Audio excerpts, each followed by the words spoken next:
40,000 కోట్ల స్కామ్ అక్కదే. ఇది సీతక్కది, పెద్దక్క సీతక్కది 40,000 కోట్ల స్కామ్. అటు ఏందో చూద్దాం. మరి 40,000 కోట్ల స్కామ్ చేసే అంత ఉందా మరి సీతక్కకి? అట్లా చేస్తుందా?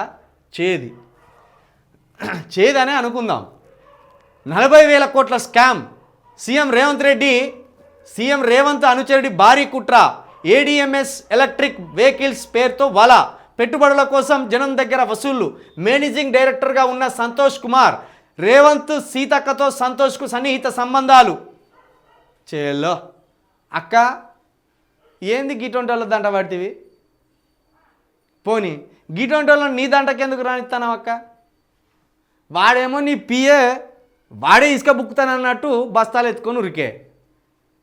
ఇక ఇప్పుడు చూస్తేనేమో ఏకంగా 40,000 కోట్ల స్కామ్ చేసే దొంగని తీసుకొచ్చి ఈయన పూలపోకే ఇస్తా అంటే ఈయనేమో చిరునవ్వులు చిందిస్తాడు. అక్కేమో మంచిగా ఇట్లా నిలబడి దరహాసం అక్కది. మొత్తానికైతే నీకొక బోకే ఇచ్చి నీ దగ్గర ఫోటో తీసుకొని 40,000 కోట్లకు సూటి పెట్టిండు. సీఎం రేవంత్ రెడ్డి అనుచరుడు భారీ స్కామ్ ప్లాన్ వేసినట్టు తెలుస్తుంది. ఏడీఎంఎస్ ఎలక్ట్రికల్ వెహికల్స్ పేరుతో 40,000 కోట్ల రూపాయల టార్గెట్గా వసూళ్లకు పాల్పడినట్టు ప్రచారం జరుగుతుంది. పెట్టుబడుల పేరుతో అమాయకుల దగ్గర నుంచి భారీగా డబ్బులు వసూలు చేశారు. అయితే ఈ ADMS electric vehicles company managing డైరెక్టర్గా ఉన్న సంతోష్ కుమార్ కాంగ్రెస్ బడా నేతలతో సన్నిహిత సంబంధాలు ఉన్నాయన్న ప్రచారం అవుతుంది. సీఎం రేవంత్ రెడ్డి, మంత్రి సీతక్క పేర్లు చెప్పుకుంటూ దందాను జోరుగా సాగిస్తున్నట్టు తెలుస్తుంది. ఏడీఎంఎస్ ఈ బైక్స్కు కొంత డబ్బు కట్టి ఐడి తీసుకోవాలని, ఐడితో వ్యాపారం చేసుకోవాలని రూల్స్ పెట్టారు. దీంతో జనం నమ్మి టోకెన్ అమౌంట్ కట్టించుకున్నారు. ఈ స్కీమ్లో మరో ఇద్దరిని చేర్పిస్తే referral income, group renewal income, awards, rewards, commissions అంటూ జనాలను ట్రాప్ చేశారు. దీంతో వేల మంది జనం డబ్బులు వస్తాయని జైన్ అయ్యారు. అయితే ఇప్పుడు ఇదంతా ఒక ఫ్రాడ్ అంటూ ప్రచారం జరుగుతుంది. మల్టీ మార్కెటింగ్ పేరుతో ఏడీఎంఎస్ ఈ బైక్స్ అమాయకుల జేబులను ఖాళీ చేసిందని తెలుస్తున్నది. చూడు, ఇప్పుడు వీళ్ళిద్దరి ఫోటోలు పట్టుకొని ఎంత పెద్ద దందా చేసిండో మీరు అర్థం చేసుకోరు. అంటే మరి ఈ స్థాయిలో ఒక ముఖ్యమంత్రి గారికి పోయి బోకే ఇస్తామంటే ఎవరు పడితే వాళ్ళు బోకే ఇస్తే తీసుకోడు. ఇంత సన్నిహితంగా ఇది ఆఫీస్లోనే ఉన్నట్టున్నది. ఈ వెనుక బ్యాక్గ్రౌండ్ ఫోటో చూస్తే అర్థమవుతుంది.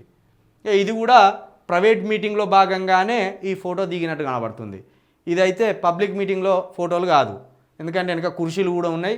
ఇది ఒక ఫామ్ హౌస్ లాగా కొడుతుంది ఈ వెనుకున్న వాతావరణం చూస్తే. ఇది కూడా ఒక ఫామ్ హౌస్ వాళ్ళ వ్యక్తిగత ఇంట్లో, వాళ్ళ వ్యక్తిగత ఆఫీసులలోనో అన్నట్టు కనబడుతుంది బ్యాక్గ్రౌండ్ చూస్తే.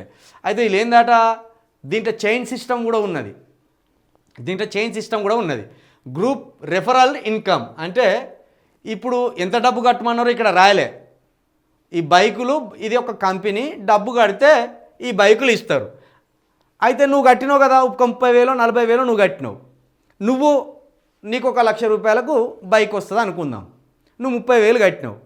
నువ్వు ఇంకోని కట్టిపిస్తే వాని ద్వారా నీకు 10,000 రూపాయలు 5,000 రూపాయలు ఇంకోని చేర్పించినందుకు ఇన్కమ్ ఉంటుంది అని రెఫరల్ ఇన్కమ్ కూడా ఉన్నది. ఇక్కడ చైన్ సిస్టమ్ లాగా ఒకరిని, ఇద్దరిని, ముగ్గురిని ఇట్లా చేర్పిస్తా అంటే రెఫరల్ కింద మీకు ఇన్కమ్ కూడా ఉన్నదని చెప్పినట్టు. దాంతోపాటు అవార్డ్స్ కూడా 10 మందిని చేర్పిస్తే ఒక అవార్డు, 20 మందిని చేర్పిస్తే ఇంకో అవార్డు, కమిషన్లు ఇట్లా చెప్పి మొత్తం సామాన్యులను బురిడి కొట్టించి 40,000 కోట్ల రూపాయల స్కామ్కు ఇట్లా పాల్పడ్డాడు ఈ వ్యక్తి. మరి ఈ వ్యక్తి వెనుక వీళ్ళిద్దరూ ఉండి దీన్ని ప్రోత్సహించిలా. చలో ఈ ఎలక్ట్రికల్ వాహనాలకు సంబంధించి మేమే హామీ ఇస్తున్నాం మీకు అని ఈ వ్యక్తికి చెప్పడం వల్ల ఈ వ్యక్తి ఇంత పెద్ద దుర్మార్గానికి పాల్పడ్డా. మరి దేనికి అనేది అయితే ఇంకా పూర్తి వివరాలు తెలవాలి. సీతక్క, రేవంత్ రెడ్డి గారు మీరిద్దరూ మంచి సన్నిహితులే, టీడీపీ నుండి కూడా మంచి సన్నిహితులే.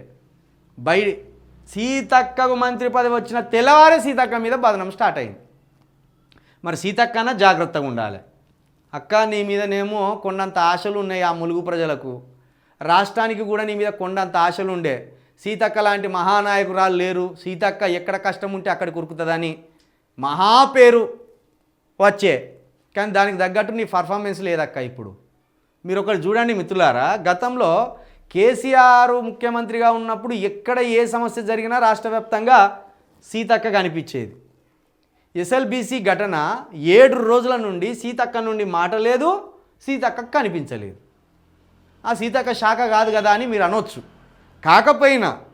కాకపోయినా ప్రభుత్వంలో మంత్రివర్గంలో ఒక భాగం ఉన్నది. పైగా సీతక్క తెలంగాణ నాయకురాలుగా పేరు వచ్చింది. సీతక్కకు ఒక ములుగు నాయకురాలుగానో ఓ చిన్న కాడనో సీతక్కను చూడలేం మనం. మొత్తం తెలంగాణ అంతా ఓన్ చేసుకునేది సీతక్కను. మరి అటువంటి సీతక్క కనీసం ఆ ప్రాజెక్టులో జరిగిన దుర్ఘటన మీద, ఆ దుర్మార్గం మీద 4 ముచ్చట్లు కూడా మాట్లాడలే. అదే అల్లు అర్జున్ అరెస్ట్ చేసినప్పుడు మాత్రం నోటికి మైకులు పెట్టుకున్నట్టే మాట్లాడిండ్రు. అల్లు అర్జున్ చేసింది దుర్మార్గం, అల్లు అర్జున్ చేసింది దుర్మార్గం, అల్లు అర్జున్ చేసింది దుర్మార్గం. మరి మీరు చేసింది ఏంది? ఇంకా అంతకు మించి దుర్మార్గం ఇది. సీతక్క ఎందుకు ఇట్లా బదనం అవుతావు అక్క? నేను చూస్తే బాధ అనిపిస్తుంది. నువ్వు మా గిరిజన బిడ్డవు, నేను చూస్తే బాధ అవుతా అంటే ఏందక్క ఇది? చాలా బాధ అవుతుంది నిన్ను చూస్తే.